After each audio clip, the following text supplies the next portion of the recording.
For our senior design project, we will be creating an IR finger vein imaging scanner for the purposes of security clearance. We have two computer engineering majors, Emmanuel and Jordan, two photonics majors, Jessica and Francisco, and an electrical engineering major, Benjamin. The development of the project started on defining the areas where we were interested in working on. We found that security and personal authentication were a common denominator to work on.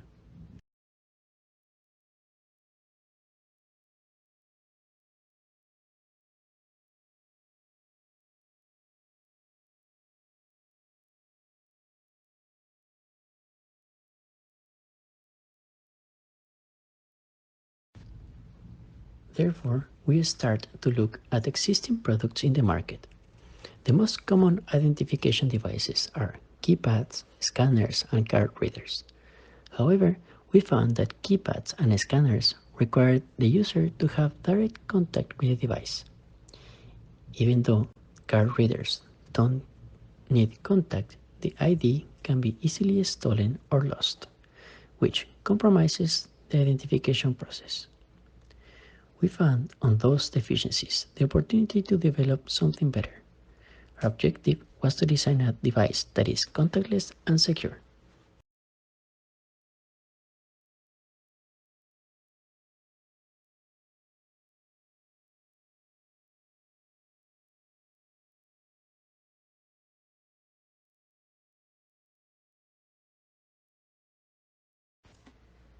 The solution to our problem was to use biometrics as an identification card.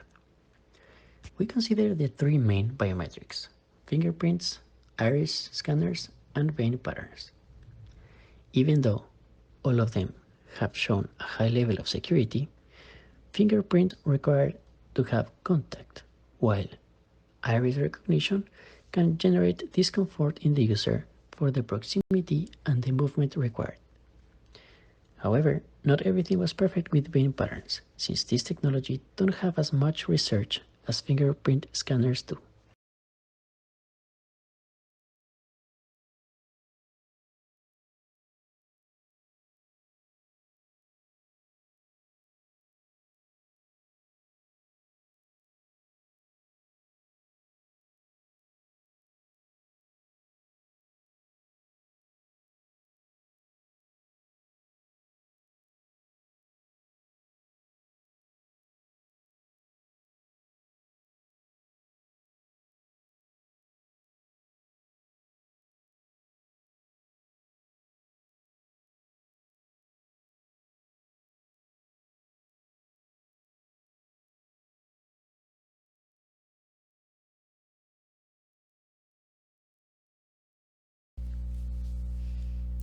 Our project, the IR finger vein imaging for security system, works by having a user place their hand in our housing.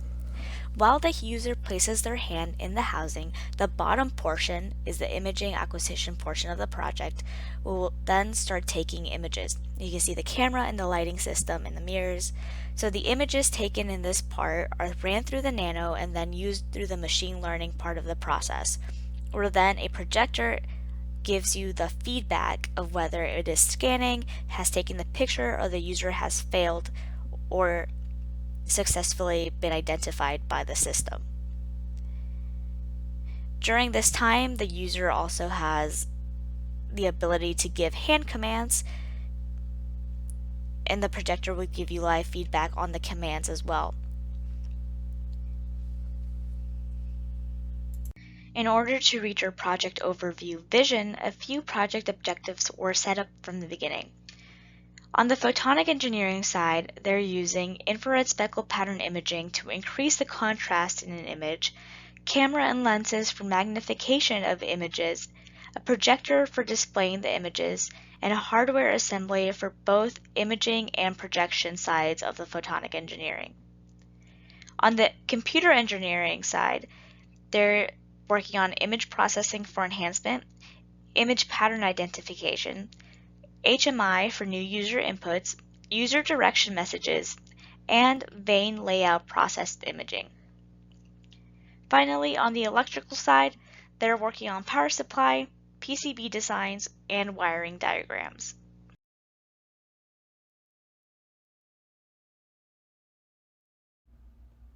Here's a high-level overview of the project's implementations and their corresponding fields.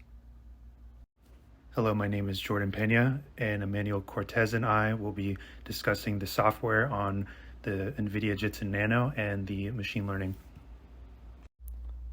Here we will talk about the hardware comparison between the NVIDIA Jetson Nano and the Raspberry Pi 4. Both NVIDIA Jetson Nano and Raspberry Pi 4 have ARM-based processors that run at similar frequencies. The Jetson Nano has a much more powerful Maxwell-based GPU, but the Raspberry Pi 4 has higher RAM space. The Nano had a total of 3 USB ports, and the Raspberry Pi has 4 USB ports. But we chose the NVIDIA Jetson Nano over the Raspberry Pi because at the time of purchasing, they were similar in pricing due to a global chip shortage, and the Jetson Nano has a much more powerful GPU, which is essential as our project relies more on GPU performance. From the point of view of the software, we can think about it as two different systems or softwares working together. One will be the processing of commands, and the other one will be the execution of the machine learning. For commands, we have available the sign up and login. These commands are achieved using Python, OpenCV, and MediaPipe, where we intake a webcam image and we display menu images based on the state and process the commands at the same time. The hand capture is done using MediaPipe, where we pass the image captured by the webcam to the library. The library provides us with a way to identify what are called landmarks, which essentially are the red dots, which are in our hands will be knuckles, fingertips, and so on. And based on that information, we can do some calculations to figure out when a finger is extended completely. Once we know that a finger is extended completely, we can, based on the hand configuration or which fingers are extended, we can devise input commands. So going over the commands, let's first look at the sign up. Before we can even do the sign up, we need to be provided with a QR code.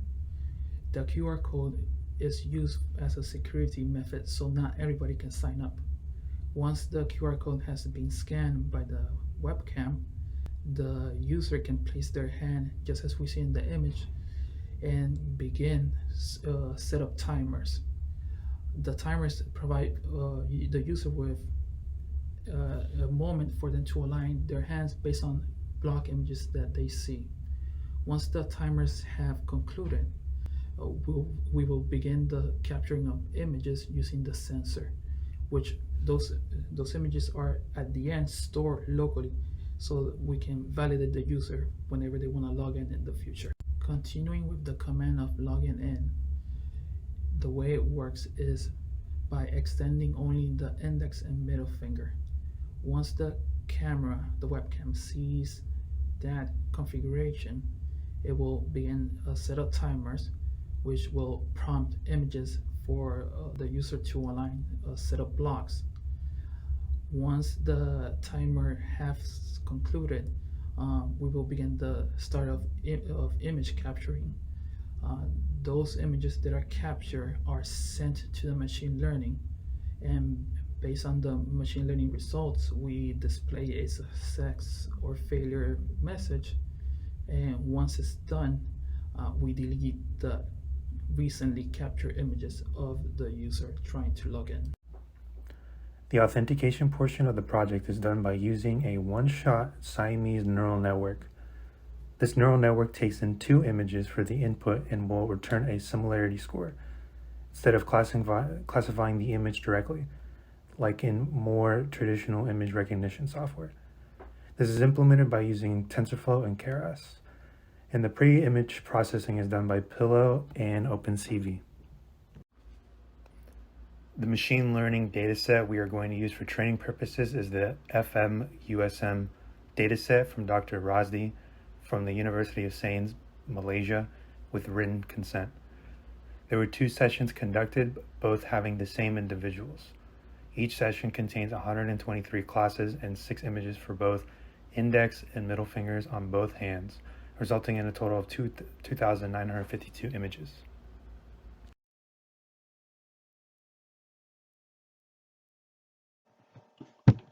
My name's Benjamin Wangren. I'm an electrical engineer here at UCF, and my role in this project is to develop the PCB and manage the hardware connections between its components. The PCB will supply power to the device's MCU, IR LED driver, and the device's projector. The overall PCB schematic can be seen here. This was designed using EagleCAD software, and the overall intention for this PCB is to act as a voltage converter, which will take wall power and convert it into storable energy in our lithium-ion batteries, which can then be used when needed to power on our device in the output DC voltages. The chip chosen to drive our battery-powered circuit is a Texas Instrument TLV62585 PD-RLT high-efficiency step-down converter. This was chosen for its high efficiency rating and market availability. It is recommended for battery-powered applications, making it ideal for the circuit. The function of this end of the PCB is to act as a battery charger. What this does is it takes an input of 5 volts DC from your average device charger and our micro USB port on the left and converts it into a 3.6 DC voltage, which can be used to charge and store power in our batteries, which are located on the right of the schematic. The chip chosen for our voltage output circuits is a Texas Instrument TPS 61178 RNWR fully integrated sync boost with low disconnect. This was chosen for its market availability and voltage range, which covers the needed voltages to supply power to our device. This is rated for applications in USB type power delivery and a supply for power amplifier, making it ideal for this circuit. On this end of our PCB layout, we have a voltage converter which takes the voltage stored in our batteries at 3.6 volts DC and converts it back into a 5 volt DC output at the USB port. Also at the USB port, we have a 5-pin terminal that can be used for cooling hardware such as fans. The IR LED for this device will be connected using the driver mount. This is ideal for our case because it's USB powered, it's small in its footprint, and it has flexible placement around our device, making it easily adjustable to get the proper vein image we need using the IR light. Being that this is plug and play, if our IR LED is to go out on us, we can easily swap them out. Being that the vein imaging device is battery operated, we needed to choose a battery size that would be optimal in our PCB footprint and milliamp hour ratings. Milliamp hour ratings of a battery is directly proportional to our runtime. A smaller battery size would give us smaller milliamp hour ratings, whereas a larger battery size would give us larger milliamp hour ratings. For this device, we went with an 18650 battery for its optimal PCB footprint and milliamp hour rating. For the device's lithium-ion 18650 battery, we chose the Samsung 30Q. This is because of its market price being favorable for our overall project budget and its performance ratings in milliamp hours and internal resistance being optimal for this device. I am Francisco Torres, and now I will present the image projector system and its components. A common way to give feedback to the user is through a display. For this project, we wanted to use a different method. The idea was to create a projector screen to provide a more immersive experience. Since the user hand is the main element of the project, we turned it into a screen for the images.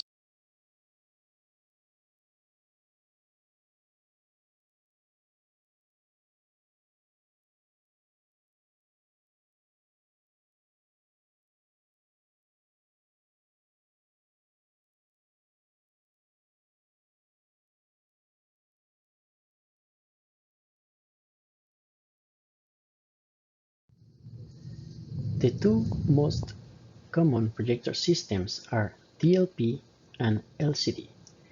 The digital light processing, it's a projection where it uses a set of microscopic mirrors to aim the light towards the screen. Even though this has a high contrast and high resolution, it needs the projector will be used to give feedback to the user of the authentication process status. Multiple components were needed to develop the projector system. First, a light source attached to a reflector to improve the illumination. Then, a polarizer together with the LCD will generate an image. And finally, the optical system will project the image into the user's hand. The lens system was formed from a Cook triplet base model.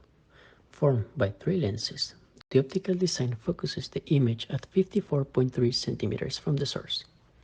Starting with a 147mm focal length positive lens, followed by a negative 50mm biconcave lens. Then the final image will be generated by the last 60mm focal length biconvex lens. The overall working distance was designed to be long because the system will redirect the light using mirrors to adjust the image location. The projector will be located at an approximate distance of 18 centimeters from the user's hand at the moment of the projector. Therefore, a longer working distance will guarantee that the user is able to see the projector on the hand without having any optics that might block or obstruct their view. To fit the image in the user hand, we designed the model to have a magnification of 2. That means that the LCD that is used of 3.9 inches will be bigger enough to fit in the user hand. Hi, my name is Jessica. I'm a photonic science and engineering major, and I was responsible for the imaging acquisition portion of the project.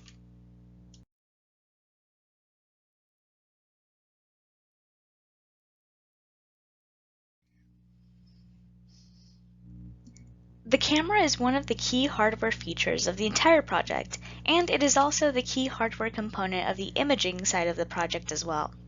So the camera chosen is a near-infrared camera because during the background research we found that hemoglobin is best imaged between wavelengths of 650 to 950 nanometers. Knowing that our illumination source would also end up being in the near-infrared spectrum, the camera was chosen to be able to image the near-infrared spectrum to the best of its abilities. This camera also brought drivers which made integration easier later on in the process, and because it's monochrome and it has a larger wavelength spectrum that it can image at, we didn't need to use infrared lights for every single thing that we were imaging. We're only capturing the veins on one section of the hand, so we only need to focus on imaging in infrared on that section. The Alvium 1800 monochrome near-infrared camera was chosen over the FLIR blacklight camera for a few reasons. The main ones being that the Alvium camera came with software for easy integration, and it was USB powered, as well as the price was cheaper than the FLIR backfly camera. These 3 things were the main selling points for us leaning into the Alvium 1800 camera.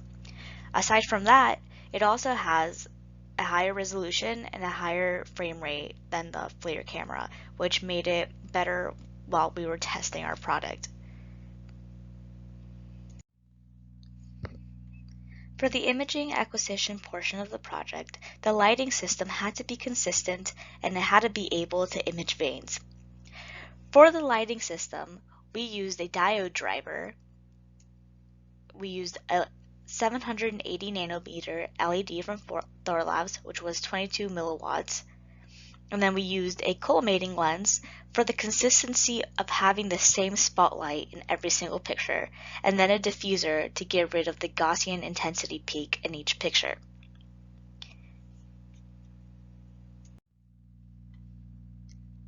The camera chosen was a near-infrared monochrome camera, and through our research we found that hemoglobin is best imaged between wavelengths of 650 and 950 nanometers. That being said, our LED had to fit both optical spectral ranges of the camera and the imaging optical qualities of hemoglobin. So we chose the 22 milliwatt 780 nanometer LED from Thorlabs. Throughout our project, we experimented with both laser and LED as lighting for our imaging system. We found that the laser with the original beam expander did work, but it would take a little bit longer to process by the machine learning because the images had to be compressed on top of each other. So we decided to pick the LED in order to save some of the processing time. For project specifications, we have a camera that can capture more than 5 megapixels of frame data and is sensitive to infrared lighting. Image lighting has a wavelength between 700 to 950 nanometers. The display has a resolution of 480 by 320 and will produce a sharp vein image. The light source will have more than 400 lumens. The CPU will process everything in less than a minute. It will have more than 2 gigabytes of storage for the database and software. Power source will be less than 70 watts and will provide sufficient power to the system. Power storage will be able to provide power for more than 4 hours. Our project has had really good progress throughout last semester and this semester, with the majority, if not all, of the research already being completed last semester. This semester, we're really focusing on testing and prototyping. We've been prototyping the majority of this first half of Senior Design 2, and we are starting to test our components all together now in these weeks. The major things that are left to do is the casing for the assembly, but that is more on the hardware side, and we're not worried about getting that part done. We're mostly focusing our time on being able to integrate all our designs into one final system. When it comes to difficulties from the point of view of the software, one of the difficulties was the sensor's Python library. First, the sensor isn't plug and play, which made things a lot more difficult. Second, the lack of documentation for the specific sensor when it came to the Python code. And the other thing is not being able to capture the whole hand. Due to that, the cropping had to be done manually. Another difficulty was the hardware change due to the integrate system and how sensitive it is. Any movement, any vibration could set off or could disalign the alignment between the code and the camera placement. Another one would be the multi-threaded task.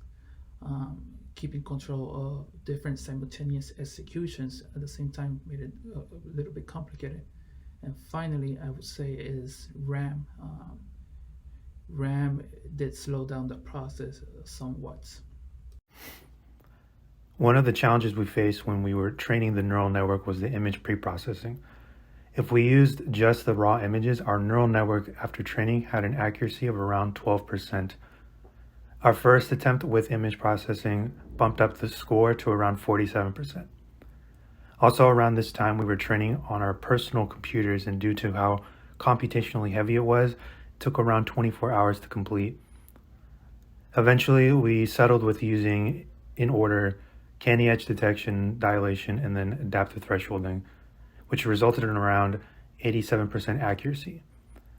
And we had also switched to using Google Colab, which sped up this process dramatically.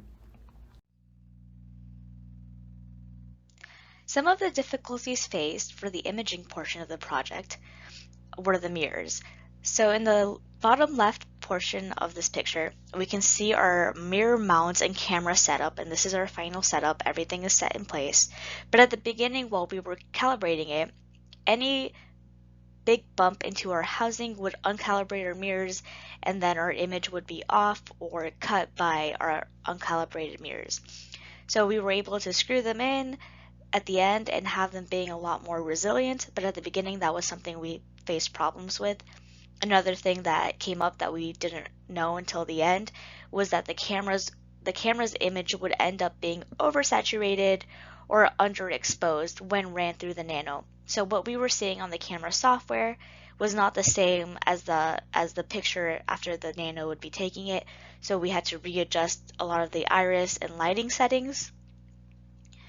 And lastly, we switched from a laser diode to an LED for two main reasons.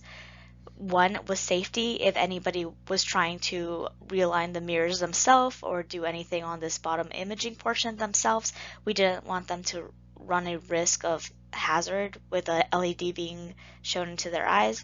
And also for lasers being used as the lighting, then we would have to compact multiple images, and it would make the machine learning part of the process delayed even longer as it runs through the system.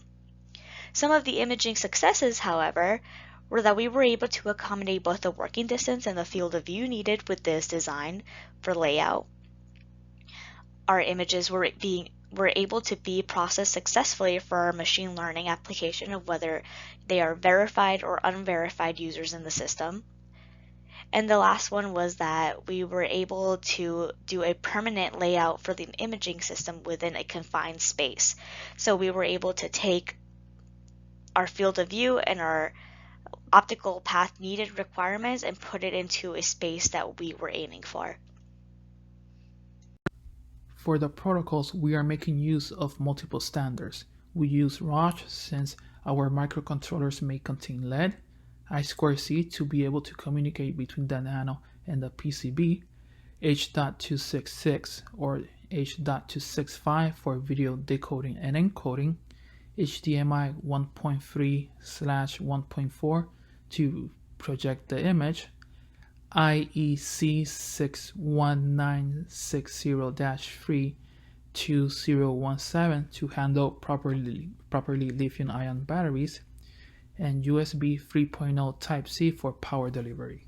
Our budget is shared across all 5 members of our group at $250, which totals out to $1,250. From our budget listed here in this bill of materials, we come just under that at $1,025.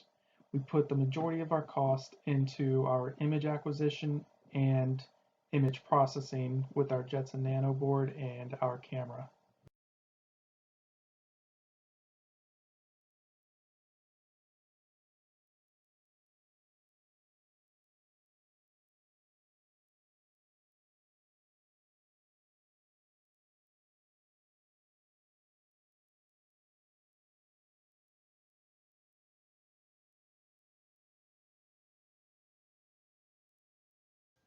Some of the realistic design constraints that we consider relevant are the limited budget and time, since this restricts the equipment that we can use on the system, a limited time for completing testing and developing stages. In the political side, we will be working with personally identifiable information, therefore it's important to have confidentiality